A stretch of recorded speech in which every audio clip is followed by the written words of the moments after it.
Starting in exactly 2 minutes.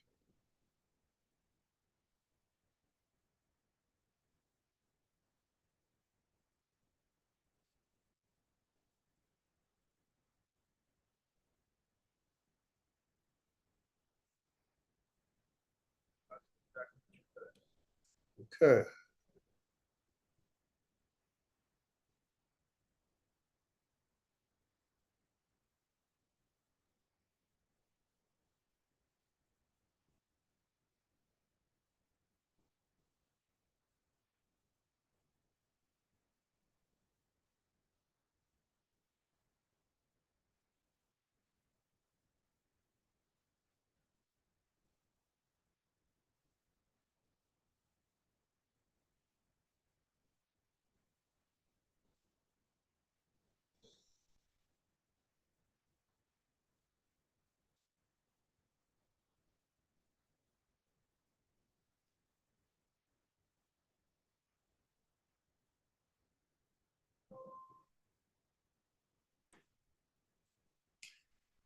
Alrighty, it's 7 o'clock and you are live. We're connecting today on the Texonnect podcast series, and we are connecting with CK Bruce, and we're talking all about cybersecurity. But I cannot start this conversation without reminding you that you missed out on a great lunch. Ladies and gentlemen, we're live with Dr. Busiako at the British Council, and there was a lovely book launch. This was on the 10 Commandments for Sustainable National Cybersecurity Development. And in fact, the man has promised that he's going to engage with us on Texonnect Voices and answer some key questions about developing the blueprint for cybersecurity in any nation in Africa.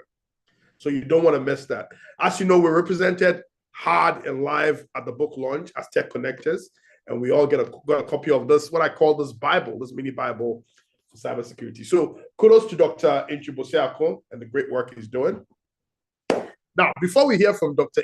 Busiako, it's important that we talk to the legend, my man, CK Bruce, to, start paving the path to some serious engagement around cybersecurity. Last month, October, was Cybersecurity Month, and this year, as we go on, we're going to be dealing with a lot of critical issues. Last month, in fact, the cybersecurity strategy was launched on the 1st of October, and I hear it's making a lot of waves. You also know that Ghana has done some serious reviews and serious accolades because of how we've been ranked recently in cybersecurity. So cybersecurity is serious stuff. And with the proliferation of AI and everything else, it's even getting more serious. Now, we have a lot of young people excited about cybersecurity and wanting to get into it, but do they truly understand what they're about to go into? Do they truly understand the terrain? Well, I don't know. And that's why we have an expert here, CK Bruce, one of the legends, like I said, here to answer a few questions and set the tone. We're going to be having a number of other experts talking on this subject. It's very important that we take note of that. So, CK, welcome. Thank you so much. Can you tell us a little bit about yourself? I mean, there are some of these people that don't know how far you've come, where you've come from, and I actually started my cybersecurity journey back in 1998 with selling Sophos antivirus. So, I mean, a lot of people might remember that. I was selling Sophos antivirus to them. And I was also doing data recovery. So during that time, hard disk crashes were one of the fearsome risks that a lot of the IT managers were suffering. So I was offering data recovery services. I was offering it through I've forgotten the name of the company. It will come back to me. I've forgotten my partner. It's a UK-based company that we were shipping the hard disks to do data recovery. So I've come a long way, and over the years we've started doing. I remember one of the ITT conferences. We were doing ICT for government. That was in the early 2000s. We did that, and then I was also publishing a newspaper, CTN, Computer and Technology News. Interesting. Which I published for about 6 or 7 years, but it got difficult. Ghanaians don't like to read. So yeah, it got tough, and then I stopped. But it was religiously coming out every month, for 6 or 7 years. Yeah, and then so those are some of my early days exploits. Okay. Interesting. And when did you decide to get into cybersecurity? To be honest, I didn't. Okay. It just happened. It just happened. In fact, even me going into technology actually happened. Just happened.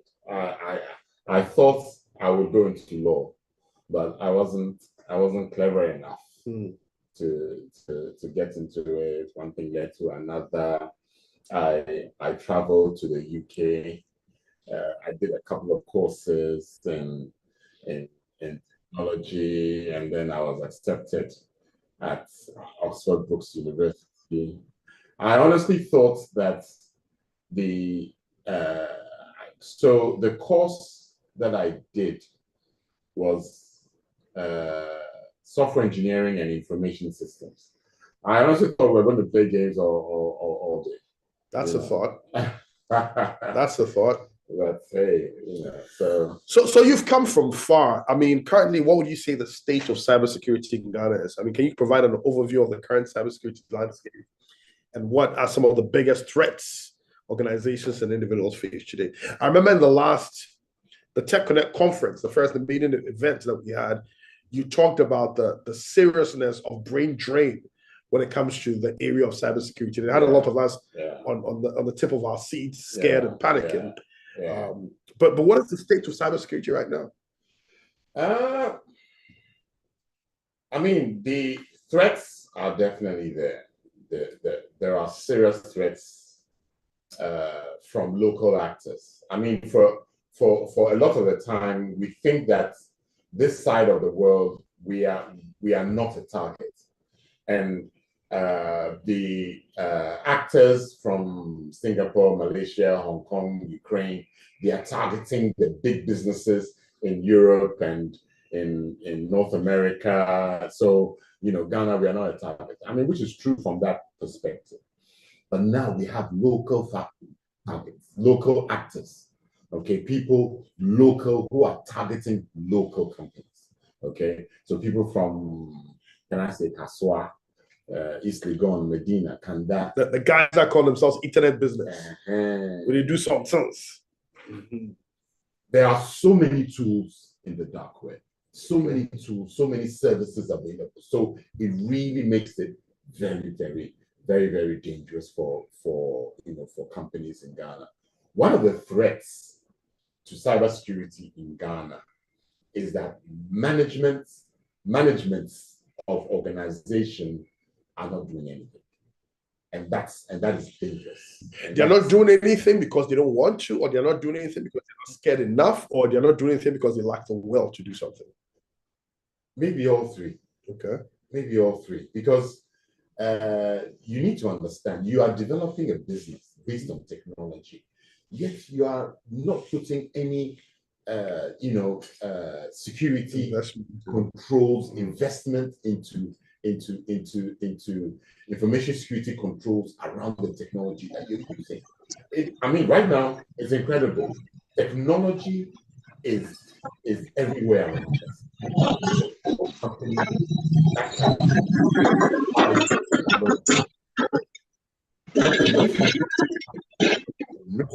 That's emanates from the use of technology. I mean, seriously, I don't think management behave in the way that they are, that they're behaving. But hey, well, that's the thing. Management are slow in trying to put in controls, trying to put in policies that will help them secure their environment and ensure that they are reducing risks around of so those risks are there, and still one of the biggest threats is still the insider, your own employees. They are by far the biggest threats.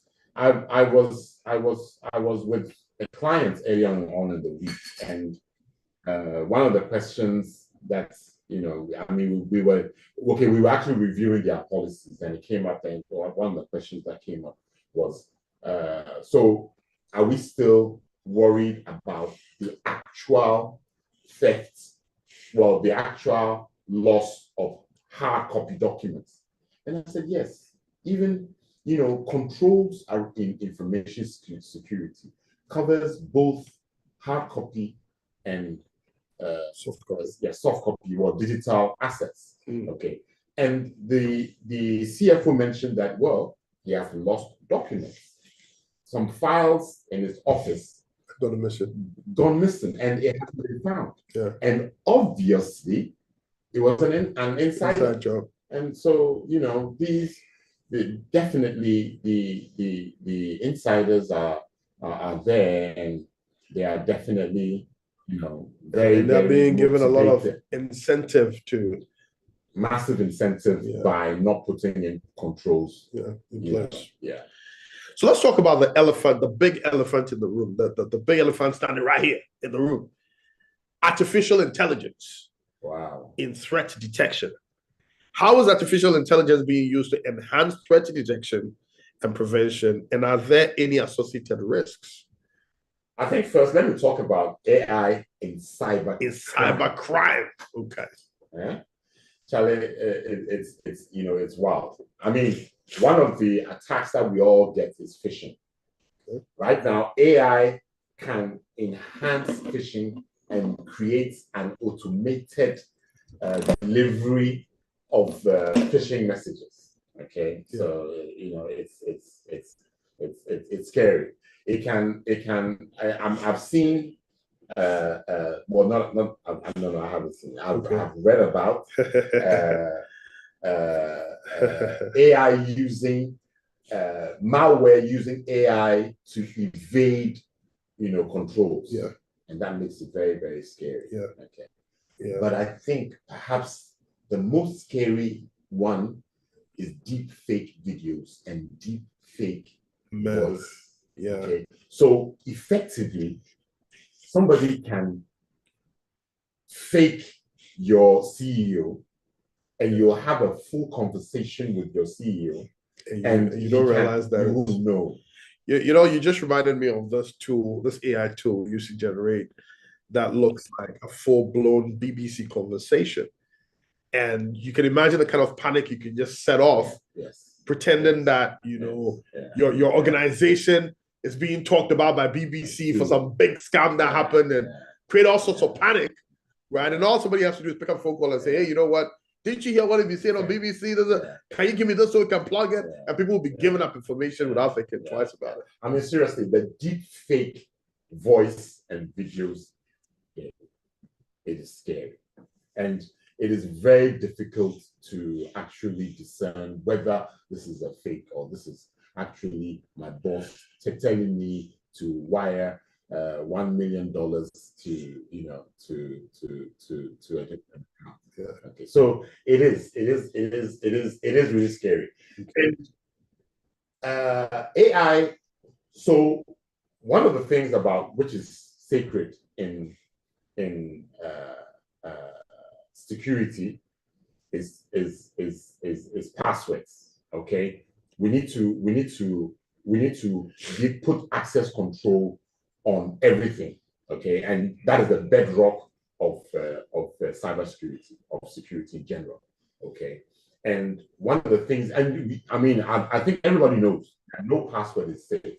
So the longer your password, the more secure it's supposed to be, the longer it takes for it to be cracked. Yeah. Okay. So if you have a 12-character password, then if I'm correct, it takes about 8 years. Yeah.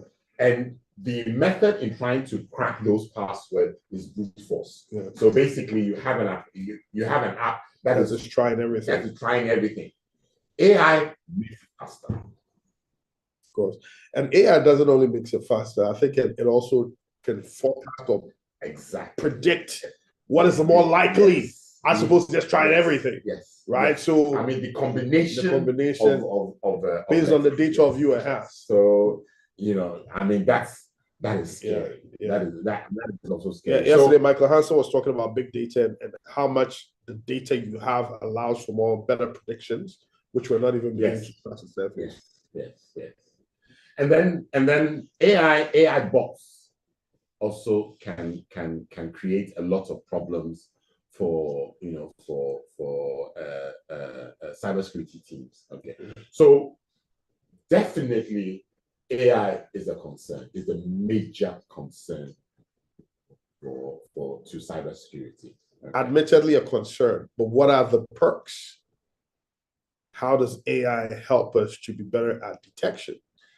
So just as AI can do all those things on the bad side, AI can also do a lot of good on the good side. And yes, it is doing a lot of good. There are quite some number of new cybersecurity, AI-enabled cybersecurity solutions all around. And seriously, I think that companies need to look at these AI-enabled and then go for them, because the threat emanating from the use of AI is.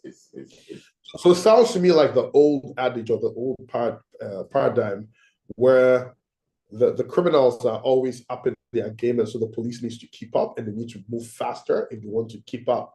So it sounds to me like regulators like the DG of Cybersecurity Authority and a number of other places cannot even afford to say that they're not going to use AI or any of these trends, because those on the other side are moving so quickly that to stay abreast, to stay on top of the game, to stay ahead of them. And by the way, you talked about people thinking that this part of the world were not as popular for attack. But here's the interesting thing that actually I've been aware of even way before I came out. This was in 2000 or 2001. And this is where people were not hacking to necessarily get data from people's systems, but they were actually hacking for processor speed. So they actually are systems that can use your systems, to do attacks or to do heavy required, And I believe that has been happening here. We just don't know it. A lot of us have our systems going slow and we assume it's a virus issue as the internet or as MTN, but we don't actually realize that our systems are being hacked and being used for things that we don't even I mean that is very, very possible. That is very, very possible. You can imagine that basic cybersecurity controls that you expect. Today, just last month, where my team were doing a vulnerability assessment for a client, and they actually discovered a router with their default password. Unbelievable. Wow. Unbelievable. In today's age, you'd be surprised how many organizations. You'd be surprised how many corporate organizations do that, or default password for a database, or default password for a huge. Incredible. These are the basic controls that we would expect that any technology professional should be adopting. But we still catch that. So key things, cybersecurity is being consistently a big threat. AI is being used in cybersecurity, and so we need to also be as adept with using the AI tool to prevent, to protect, to fight. Exactly. Let's talk about data encryption. Why is encryption so vital in today's digital world? And what are the challenges in implementing effective encryption strategies? Well, effectively, the goal of any attacker, anybody, is the data, and they want to look at the data. Okay, so encryption is the basic way to make the data unreadable. Okay, so encryption is a very basic control to ensure that your data is confidential and not available to anybody. Okay, now for some, well, early days, encryption was expensive. Okay, but now it's like not that expensive. It is affordable. Okay, so generally the advice is that basic, encrypt everything, encrypt all your laptops, encrypt everything, basically. Okay, so at least even if intruder is able to to compromise your system, they cannot get to your data. Okay, so that makes encryption, especially in these days of ransomware and all these things. Yes, you need to keep it safe. I mean, why do you think that the American government ensures that certain encryption is not exported out of the US? Okay, because it's critical. Yeah, it is critical, and as I said, AI can compromise, the PIN numbers, and can work around it, the deciphering algorithms and things like that. So the Americans have very, very tight encryption that they do not sell. They use it. They are very selfish, and they use it for their own. So you can imagine. I remember when we were working on the interoperability framework, I think that the group on the security, I remember we were trying to determine the standard that we should be looking at for encryption. And we had a whole debate about it, and how we should not just look at the limits that are being capped by the other, but also to look at how we can go beyond. Well, I mean, the point is that then you need to do your own research. Exactly. Because we are using research from them. Yeah. Okay. So, and I think those are some of the things that we need to encourage and we need to look at. Okay. We have mathematicians. Okay. We have who can easily be looking at these and coming up with our own some solutions that we can use. Very exciting stuff. I hope the young ones on here are listening, and they are looking at opportunities rather than just the mainstream cybersecurity that they see. Let's talk about something that I hold dear: zero trust model. I believe in the whole concept of trust. Can you explain the concept of the zero trust security model and why it's become such a popular approach in managing identities and access? Early on this week, another client, and we were talking about who should have access to data, and they were saying, and one of the experts said, "Oh, but the CEO should have access to all data." No, I said, "No, wow, for why?" They said, you should." And I said, "Look, we need to understand that we cannot trust anybody." And that's the basis of zero trust. Nobody is trusted. Okay? Nobody. Okay.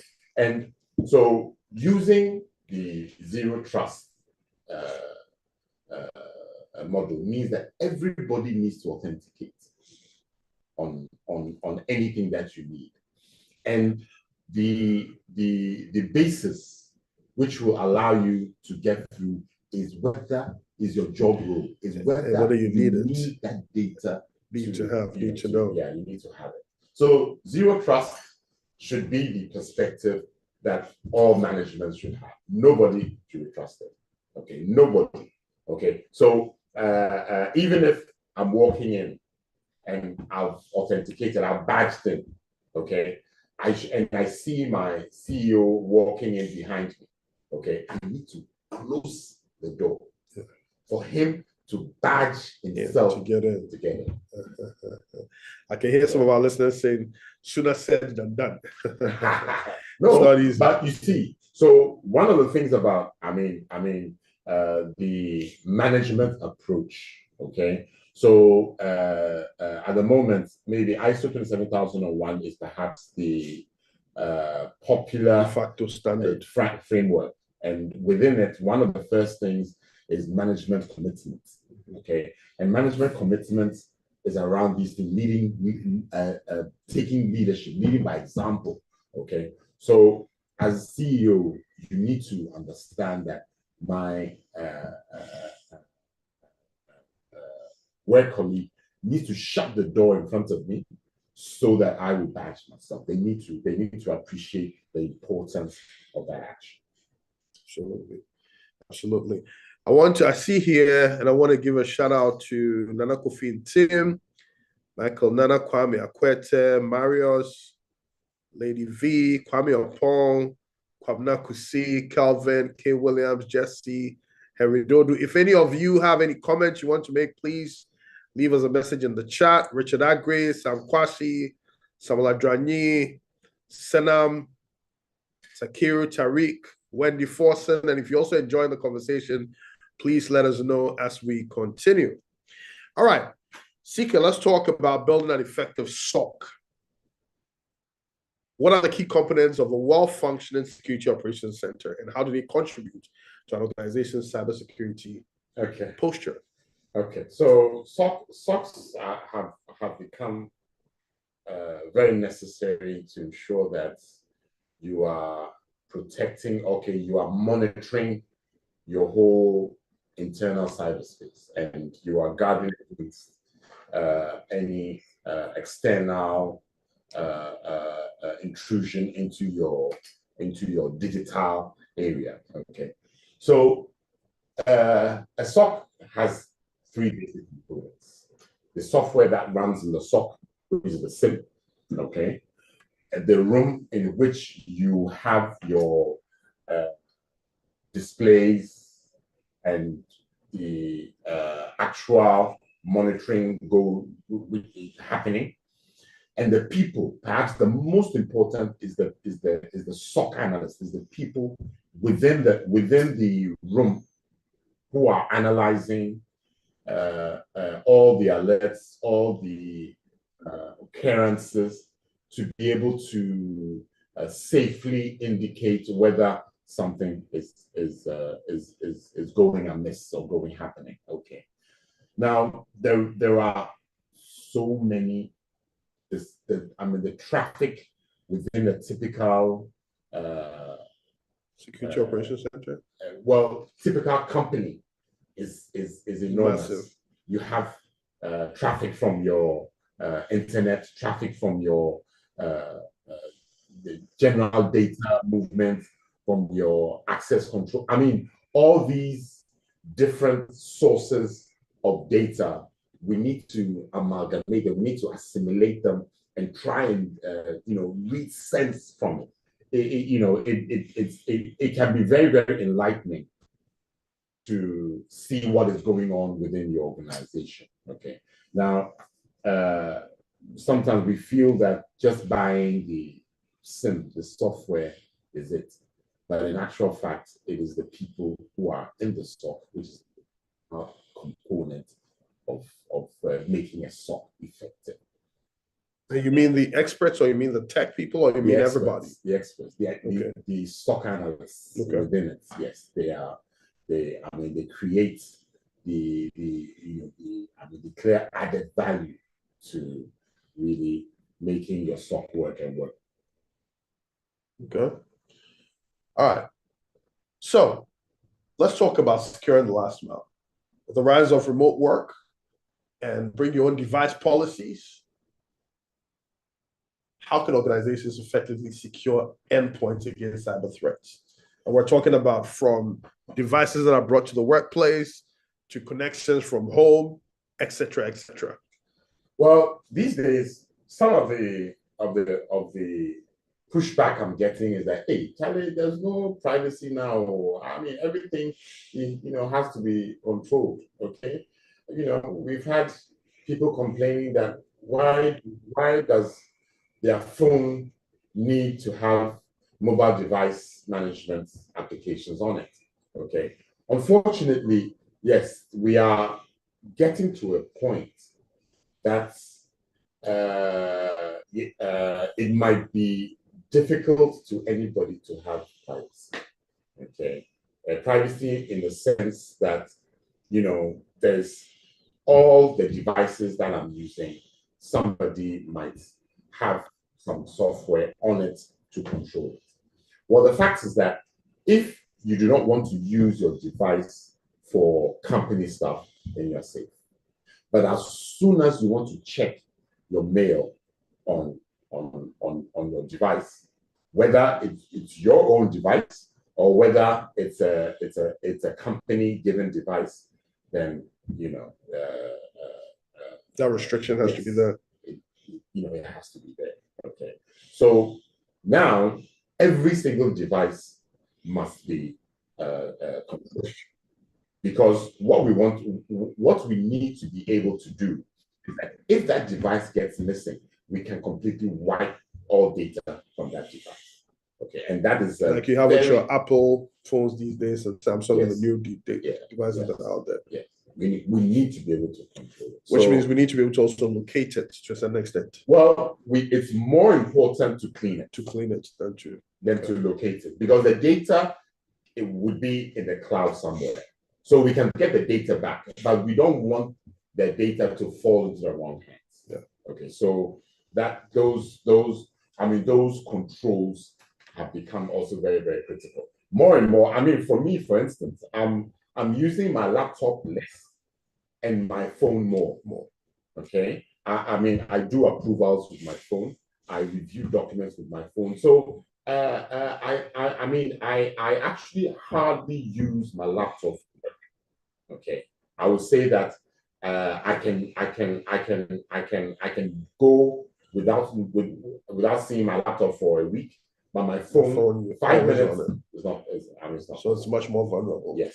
CK, very quickly, one thing we try to establish in Texonnect is that we're all about building African solutions for Africa and beyond. So let's take an African perspective. What unique cybersecurity challenges do you see in Africa, and how can businesses and governments collaborate to tackle them? Brain drain. Okay. We are losing talent. We're losing too much talent. We are losing talent. And I have to say, Kwame Apon is on the line. I think Kwame Apon has a very salient solution. We'll talk about that later. Kwame, I hope you're listening. And next, future trends. What upcoming trends or technologies should we be watching in the field of cybersecurity? Well, AI. Okay. AI is recent. Well, it is not that recent, but it is recent in its entry into creation of advanced software. AI is software. Yeah. Okay, so it's just now. So it's going to create new trends. Okay. And at the moment, none come to mind specifically. What some of them, but we are in a phase of chewing on AI and making it do things, and it's really doing things. I just saw this app, which you only have to highlight a paragraph, and then it will create the diagrams for you to put in the document. Wow. Okay, and this is wild AI. Wow. Okay. Similarly, of course, ChatGPT is still giving crappy diagrams, but we'll get there. So organizations really need to get organized. Yeah. Okay, because as I said, it's very worrisome that basic controls are not even being put in place. How much more all these very, very advanced attack opportunities and attack methods, attack models that can really hit us very, very hard. Thank you so much, CK. Let me go ahead and open the floor for any questions or comments. Some of our Texonnect members say we should try and keep our podcast below 30 minutes. I don't know why. People don't like reading or listening. But this was very engaging. I could go on and on and on. But let's open the floor for any comments or questions that some of our people may have. I definitely want to hear. Richard Agre, I want to hear from you. I want to hear from Dr. Bosiako, if you can speak up. I also want to hear from Kwame Apon and co. Any comments? Please put it on the chat page or